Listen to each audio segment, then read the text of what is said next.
Nous allons voir la partie italienne. Et les blancs vont tendre de nombreux pièges aux noirs et il est difficile pour ceux-ci de ne pas tomber dedans. Donc C3 avec l'idée d'occuper le milieu. Les noirs contre-attaquent sur le centre puisque le pion a pris la case du cavalier. Nous jouons quand même D4 puisque nous attaquons fou. Les noirs échangent et fou B4. Dans la première vidéo sur la partie italienne, nous avions vu fou D2 qui est la variante principale. Mais cavalier C3 est intéressant, c'est un gambit. Le cavalier est cloué et les noirs peuvent manger le pion. Et là, les blancs vont encore donner un pion. Donc là, on peut prendre avec le fou ou le cavalier. Les noirs prennent avec le cavalier. Et le fou attaque la tour. Les blancs vont maintenant sacrifier la tour. Ils jouent fou à 3 pour empêcher les noirs de roquer.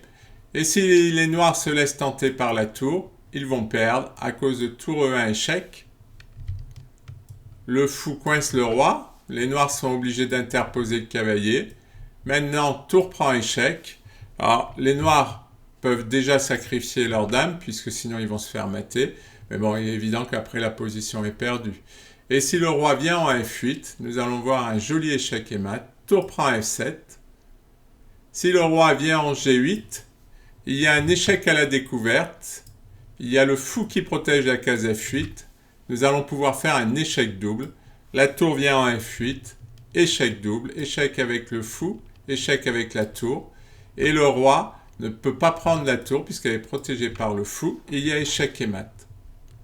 Autre possibilité pour les noirs, venir en E8.